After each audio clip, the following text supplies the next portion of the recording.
guys, it's Kelly. Welcome back to my channel for another video.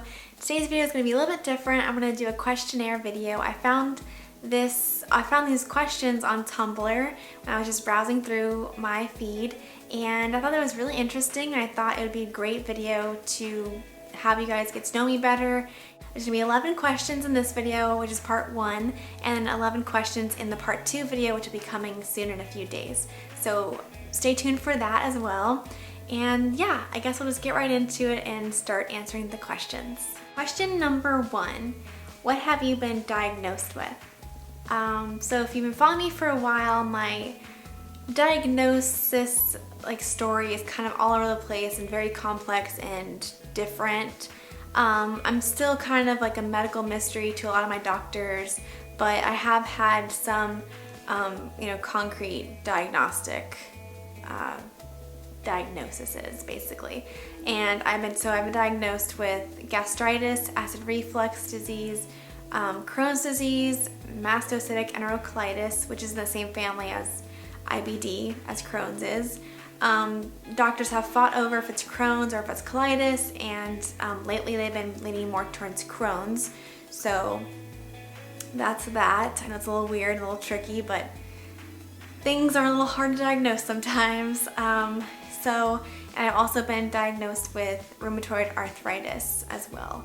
And then of course there's just a bunch of crazy miscellaneous symptoms that just don't fit in the box, and so we don't really know what's going on with that. But yeah, so that's the answer to that question. Question number 2, what will you tend to do at nights when you can't sleep? Well, I make videos a lot, which I'm doing right now because I can't sleep. It's pretty late right now. And I like to write. Writing is my passion. It is what I love to do, and it's something I've definitely found a passion through being sick. I don't think I would have found this passion of mine if I wasn't sick. It's a great way for me to release my inside emotions and portray them into beautiful words for other people to also relate to, and have them be uplifted and encouraged through my words. And I always just feel like, sometimes I like to say that God is speaking through me to you guys, because I really feel like I can't take credit for anything that I do, because I feel like it's definitely Him working through me, not just me. I can't take credit for anything, but writing is my, that's my thing. I love it so much. So I do that a lot at night. And I also make heating pad covers and joy jars and things for my Etsy store, because I love to be crafty and creative and make things for you guys. I love to listen to music. I read my Bible. I read articles online. I read books. I like to read inspirational quotes and talk to you guys. I watch Netflix and all that kind of stuff. Lately I've been watching Catfish, and also Pretty Little Liars, and Chasing Life. Chasing Life is one of my favorite shows ever right now, and it's amazing. I just love it. So if you haven't been watching that, you should definitely check that show out. It's amazing, definitely. Number 3, what is the worst experience or side effects of a medication that you've had? I've had a lot of bad experiences with drugs before, but I would have to say my Humira experience was by far the worst experience I've ever had with a drug. I had drug-induced lupus with Humira, and I also, my rheumatoid arthritis sparked up from that drug reaction, and I couldn't walk. I was in a wheelchair for quite some time, about a year and a half, and I had to teach myself how to walk again.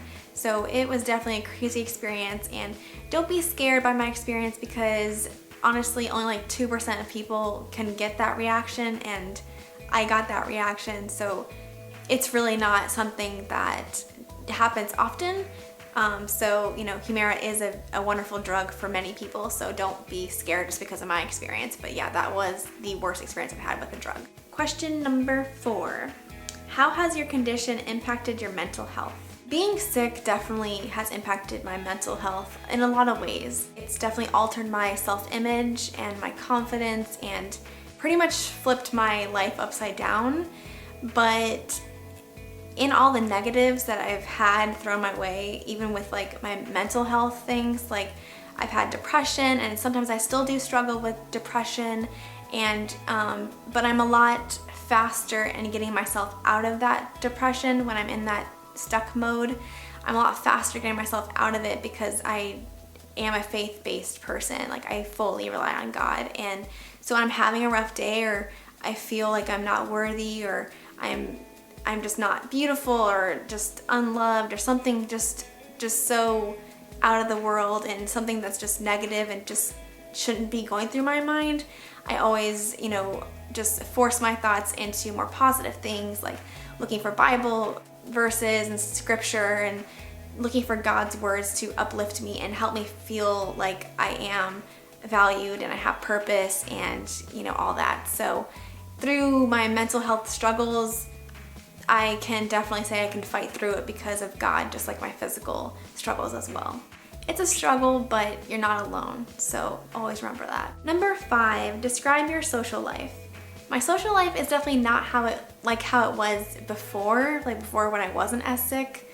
I used to go out a lot more. I used to be a lot more social, I guess. And now I don't get to do as much stuff, so that kind of hinders my social life a little bit. But honestly, I can't really say that it's bad, because the times that I do get to go out and be social and stuff, I honestly treasure it in every way. So I can't say that it's bad. I'm just thankful for the time that I can get, out with my friends and family and my boyfriend and stuff. So, I might not be able to be as socially active with other people that like I used to be, but I definitely am happy with where I am now, I guess. So it's really not a big deal, but it can be hard, especially if like I can't go do something because I'm not feeling well, and I see everyone else doing those things. It definitely hurts, but it's something that you kind of just cope with and realize that, your time will come too when you'll be able to do those things too. So don't get too like down on yourself about it, Number 6, what is the hardest thing to do when you're flaring? The hardest thing for me to do, I would say, is shower or pick up things because my joints get really stiff, or walking can be really difficult, standing, getting out of bed can be difficult. When I'm in a really bad flare, pretty much anything you can think of is hard, even breathing. I have many different flare-ups where I feel like an elephant is sitting on my chest and I can't breathe right, and that alone is a struggle. So, it's just every day is different, so every flare is different as well, and so it just it can definitely vary, I guess, on the hardest things to do. It can just kind of vary. Sometimes it's eating when I can't keep anything down, so it's all over the place, basically. Number 7, do you have any worries for the future? I do worry. I am human. I have my doubts and I have my fears and stuff about the future, but as I said before, I really try to conquer negative thinking with positive thinking. And so when I fear, how long am I gonna live? Am I gonna be able to financially support myself and my family one day? Little things like that feel really big to me. When I feel like I don't know how I'm gonna get through the rest of my life, I am always, again, just comforted and at peace of mind with the fact that like God has the plan already planned out. He already has it written for me, so I don't have to be afraid or worried or anxious or anything.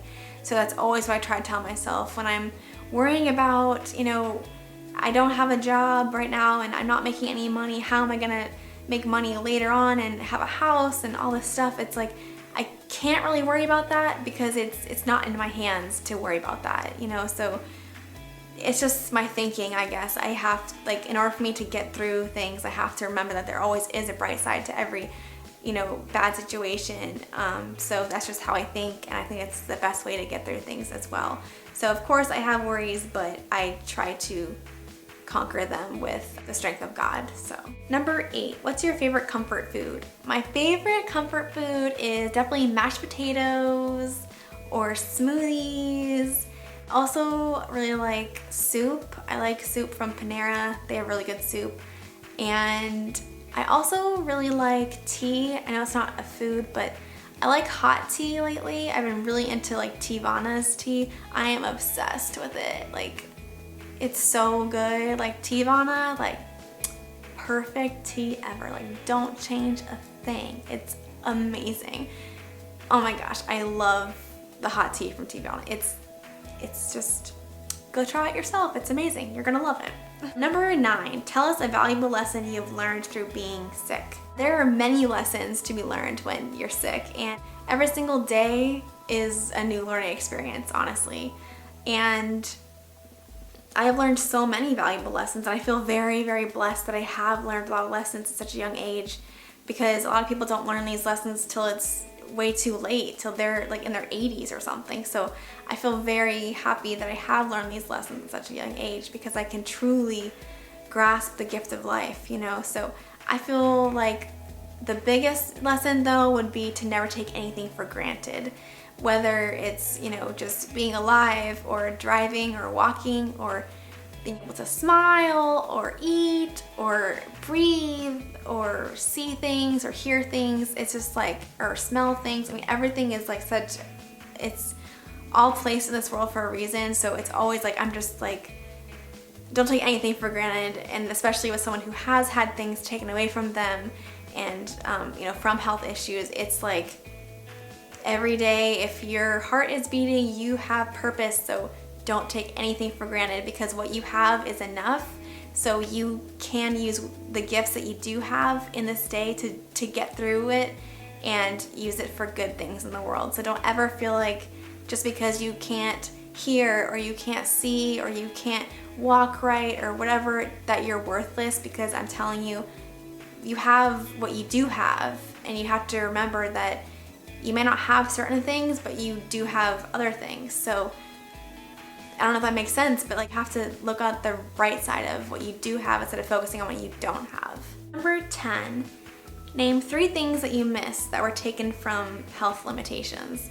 Okay, so I definitely miss dancing. I used to dance so much, and it was definitely like my biggest passion. Like, I used to dance when I was happy, I would dance when I was upset, like I would dance every single day, all day. I was on a dance team, all this stuff. Like, I had plans to like dance maybe like for like the Orlando Magic at one point. I really wanted to dance the rest of my life.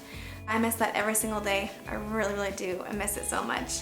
I also really, really miss working. Like, I miss going to a job every day and being able to make money for myself so that I can take care of myself and you know, save money for the future and basically not have to rely on anyone, because being sick, I rely on, you know, my family, my boyfriend, and, you know, all these people to help support me and get me through things and get me my medication and, you know, do things for me to help me survive. So I definitely miss not having to rely on people for help, but just do the best you can. So you have to remember, you know, if you can't do something on your own, you can't beat yourself up about it. And that's what I try to tell myself all the time. And the third thing I miss, I think, would be just being carefree, not having to worry about anything. Like, if I go to a theme park or something, am I gonna be sick the next 3 days? Like, I don't wanna have to worry about things. Like, you know, even like car rides, I don't wanna have to worry about like, okay, if I have to go to the bathroom, what do I do? Like, there's no stops. It's just, I just wish I just like miss not having to worry about like things. I just wish I could just be carefree and just do whatever I needed to do and not worry about like my health and my body. That was kind of a really sad question. I don't really like that one. But the last question for this video, part 1, is gonna be, how old were you when you started noticing symptoms? I was 13 years old. So I'm 23 right now. I'll be 24 in a month. So I'm excited about that. But yeah, so I've had symptoms for about 10 years and they started when I was 13. So I was in middle school and definitely didn't think all of this would have happened in the future. But you know, life is just crazy. It's just crazy, and God has a plan for everything. I know it sounds so cliche, but believe me, whatever is happening in your life that's good or it's bad or whatever, you have to own it, own that situation, and you just rock it until you can get out of it, and then you're